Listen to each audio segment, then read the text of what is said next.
उत्तर प्रदेश के मुख्यमंत्री श्रीमान योगी आदित्यनाथ जी, यूपी सरकार के मंत्रीगण,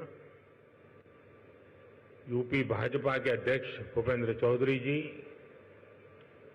उद्योग जगत के सभी साथी, अन्य महानुभाव, देवी और सज्जनों, यूपी इंटरनेशनल ट्रेड शो में आए सभी ट्रेडर्स, इन्वेस्टर्स, एंटरप्रेन्योर्स और नौजवान साथियों का मैं हृदय से बहुत बहुत अभिनंदन करता हूं। मुझे खुशी है कि यहां 2200 से अधिक एग्जीबिटर्स अपने प्रोडक्ट्स और सर्विसेज का प्रदर्शन कर रहे हैं। इस बार ट्रेड शो का कंट्री पार्टनर रूस है, यानी इस ट्रेड शो में हम एक टाइम टेस्टेड पार्टनरशिप को और भी मजबूत कर रहे हैं। मैं मुख्यमंत्री योगी जी को, सरकार के अन्य सभी साथियों को, स्टेक होल्डर्स को इस आयोजन के लिए बहुत बहुत बधाई देता हूं। साथियों, आज हम सभी के मार्गदर्शक पंडित दीनदयाल उपाध्याय जी की जयंती है।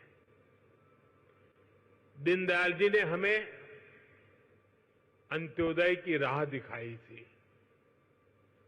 अंत्योदय यानी जो सबसे आखिर में है उसका उदय, गरीब से गरीब तक विकास पहुंचे और हर भेदभाव समाप्त हो, यही अंत्योदय है। और अंत्योदय में ही सामाजिक न्याय की मजबूती रही हुई है। और आज विकास का यही मॉडल भारत दुनिया को दे रहा है। साथियों, मैं आपको एक उदाहरण दूंगा। आज विश्व में हमारे फिनटेक सेक्टर की बहुत चर्चा है। इस फिनटेक सेक्टर की सबसे खास बात है कि इसने समावेशी विकास को, इंक्लूसिव डेवलपमेंट को बहुत ताकत दी है, बढ़ावा दिया है। भारत ने ऐसे ओपन प्लेटफॉर्म बनाए जो सबको साथ लेकर चलते हैं। यूपीआई, आधार, डिजी लॉकर, ओएनडीसी, ये हर किसी को मौका दे रहे हैं। यानी platform for all, progress for all.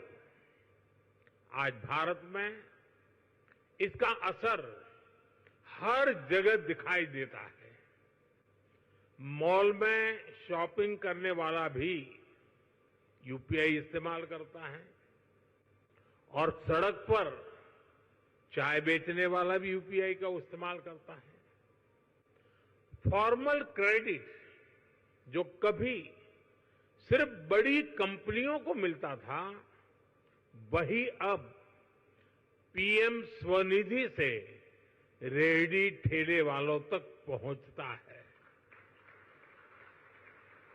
साथियों, ऐसे ही गवर्नमेंट ई मार्केटप्लेस यानी जैम है। एक समय था, अब सरकार को कोई सामान बेचना हो और बड़े प्लेयर्स के बस की बात, उन्हीं के कब्जे में था एक प्रकार से। लेकिन आज जैम पोर्टल से करीब 25 लाख सेलर्स और सर्विस प्रोवाइडर्स उससे जुड़े हुए हैं और सरकार को सप्लाई का काम कर रहे हैं। ये छोटे छोटे ट्रेडर्स हैं, उद्यमी हैं, दुकानदार हैं, जो भारत सरकार की जरूरत के हिसाब से वो सीधे अपना सामान भारत सरकार को बेच रहे हैं और भारत सरकार खरीद रही है। आप हैरान रह जाएंगे कि अब तक जेम के माध्यम से भारत सरकार ने 15 लाख करोड़ रुपए का सामान या सर्विस खरीद चुके हैं। इस पोर्टल पर करीब करीब 7 लाख करोड़ रुपए का सामान हमारे एमएसएमई लघु उद्योगों से खरीदा गया है। पहले की सरकारों में ये सोचना भी असंभव था, लेकिन आज देश के दूर सुदूर कोने में जो छोटा सा दुकानदार है वो भी जेम पोर्टल पर अपना सामान बेच रहा है और यही तो सच्चे अर्थ में अंत्योदय है। यही विकास का आधार है। साथियों, आज भारत 2047 तक विकसित होने के लक्ष्य की ओर आगे बढ़ रहा है। दुनिया में हो रही डिसरप्शन और अनसर्टेनिटी के बावजूद भारत की ग्रोथ आकर्षक है। डिसरप्शन हमें भटकाते नहीं, लेकिन हम उस परिस्थिति में से नई डायरेक्शन खोजते हैं, नई डायरेक्शन का मौका ढूंढते हैं। इसलिए इन डिसरप्शन के बीच आज भारत आने वाले दशकों की नींव मजबूत कर रहा है और इसमें भी हमारा संकल्प है, हमारा मंत्र है आत्मनिर्भर भारत। दूसरों पर निर्भर होने से ज्यादा व्यवस्था कोई और हो ही नहीं सकती। बदलती हुई दुनिया में जो देश जितना ज्यादा दूसरों पर निर्भर रहेगा उसकी ग्रोथ उतनी ही कॉम्प्रोमाइज रहने वाली है और इसलिए भारत जैसे देश को किसी पर निर्भर रहना अब मंजूर नहीं है। इसलिए भारत को आत्मनिर्भर बनाना ही होगा।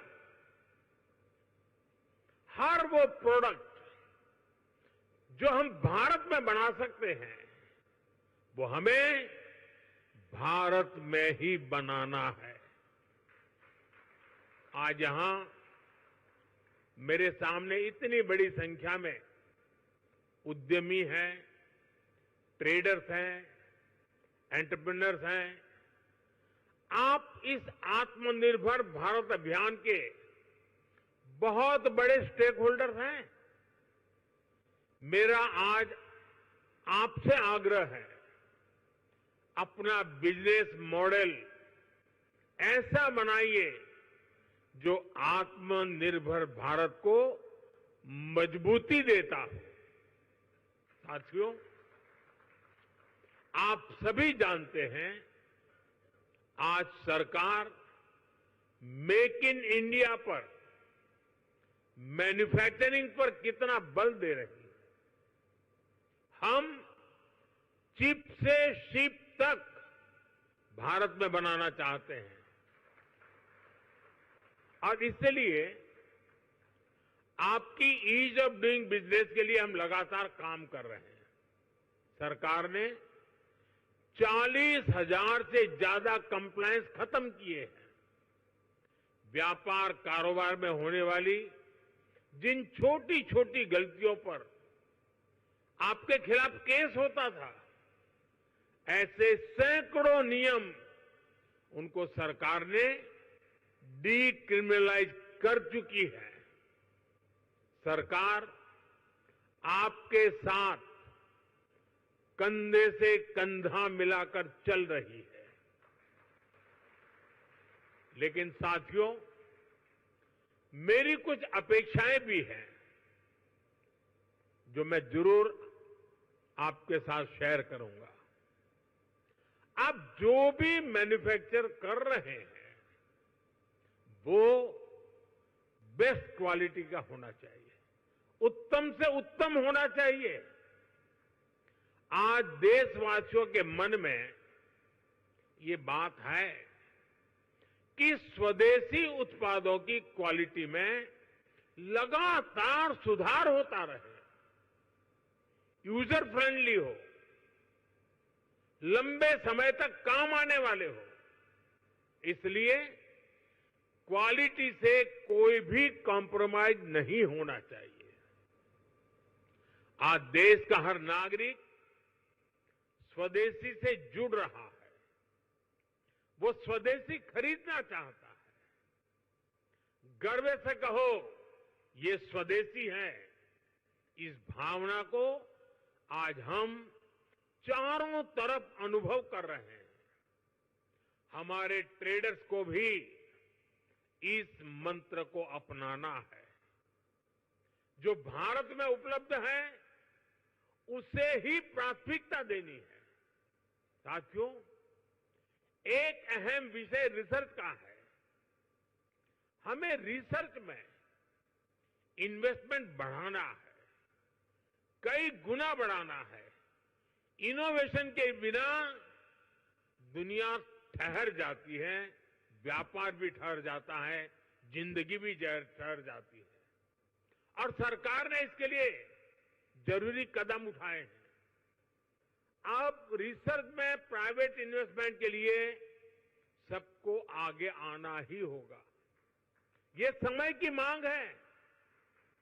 हमें स्वदेशी रिसर्च का, स्वदेशी डिजाइन और डेवलपमेंट का पूरा इकोसिस्टम बनाना है।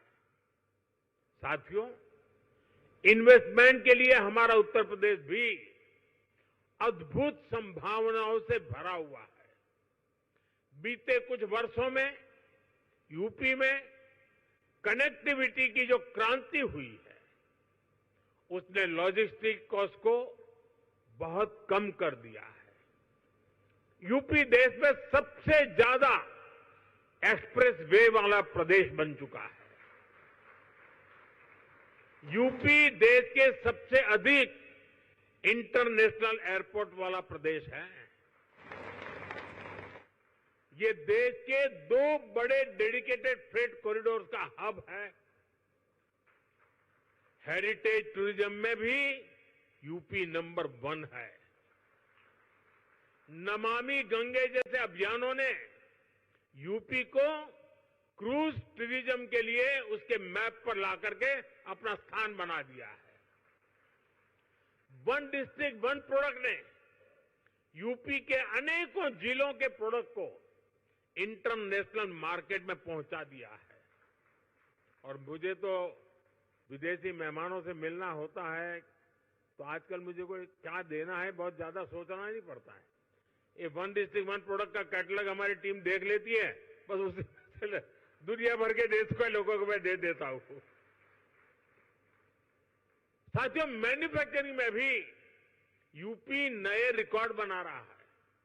अब जैसे इलेक्ट्रॉनिक्स और मोबाइल मैन्युफैक्चरिंग का सेक्टर है, बीते दशक में भारत इसमें दुनिया का दूसरा सबसे बड़ा प्रोड्यूसर बना है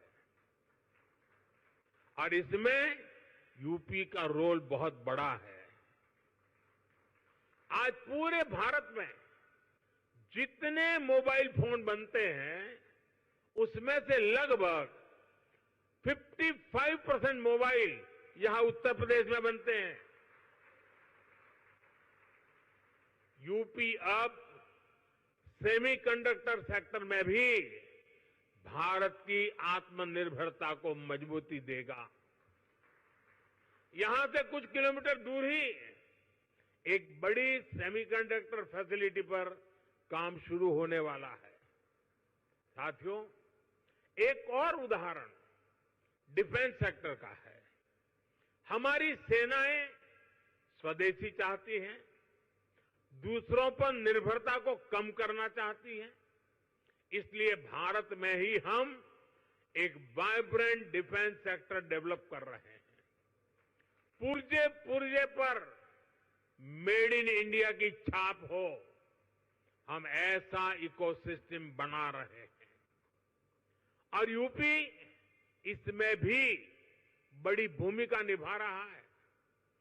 बहुत जल्द रूस के सहयोग से बनी फैक्ट्री से AK-203 राइफल का उत्पादन शुरू होने जा रहा है। यूपी में एक डिफेंस कॉरिडोर का भी निर्माण हो रहा है, जिसमें ब्रह्मोस मिसाइल समेत अनेक अस्त्र शस्त्र का निर्माण शुरू भी हो चुका है। मैं आप सभी का आह्वान करूंगा, यूपी में इन्वेस्ट करिए, यूपी में मैन्युफैक्चर करिए। यहां लाखों एमएसएमई का मजबूत नेटवर्क है और ये लगातार बढ़ रहा है। आप इनके सामर्थ्य का उपयोग कीजिए और एक कंप्लीट प्रोडक्ट यहीं पर बनाइए। इसके लिए हर मदद के साथ यूपी सरकार, भारत सरकार आपके साथ है।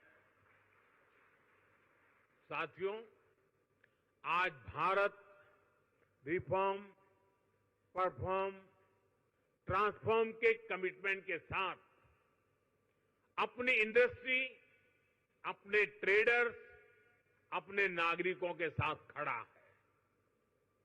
अभी 3 दिन पहले ही नेक्स्ट जनरेशन जीएसटी रिफॉर्म्स लागू किए गए हैं। जीएसटी में हुए बदलाव भारत की ग्रोथ स्टोरी को नए पंख देने वाले स्ट्रक्चरल रिफॉर्म्स हैं।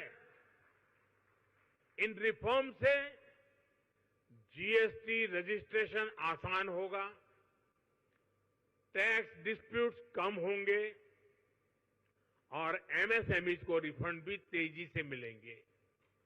इससे हर सेक्टर को लाभ होगा। आप सभी ने जीएसटी से पहले और जीएसटी के बाद और अब तीसरा स्टेज है नेक्स्ट जनरेशन जीएसटी रिफॉर्म्स, यानी तीनों परिस्थितियों को अनुभव किया है। कितना बड़ा अंतर आया है, ये मैं कुछ उदाहरणों से आपके सभी के बीच रखना चाहूंगा। 2014 से पहले, यानी आपने मुझे काम दिया उसके पहले की बात कर रहा हूं।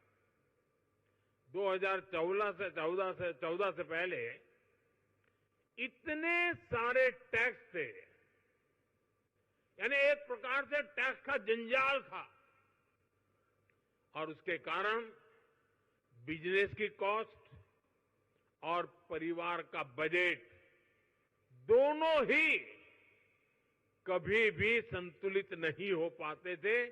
उसे कंट्रोल करना मुश्किल था। 1000 रुपये की शर्ट पर, ये 2014 के पहले की बात कर रहा हूं, आपके पास पुराना बिल पड़ा हो तो निकाल दीजिए। 2014 के पहले 1000 रुपये की शर्ट पर 170 रुपये टैक्स लगता था, 170 रुपीज। साल 2017 में जब हम जीएसटी लाए तो आने के बाद पहले जीएसटी में 117 से कम होकर के 50 हो गया। यानी 1000 के शर्ट पर पहले 117 था, 2017 में जब हम जीएसटी लाए तो 50 हो गया। और अब 22 सितंबर को लागू हुए रेट्स के बाद 1000 रुपये के उसी शर्ट पर सिर्फ 35 रुपये टैक्स के रूप में देने होंगे। साथियों, 2014 में toothpaste, shampoo, hair oil, shaving cream, इन सभी पर अगर कोई 100 रुपया खर्च करता था तो इन पर 31 रुपये टैक्स देना पड़ता था। 100 रुपये पर 31, यानी 100 रुपये का बिल 131 रुपये का बनता था। ये 2014 के पहले की बात कर रहा हूं मैं। 2017 में जीएसटी आया तो 100 रुपये का यही सामान 118 रुपये का हो गया। 131 से कम होकर के 118, यानी हर 100 रुपये के बिल पर 13 रुपये फिलहाल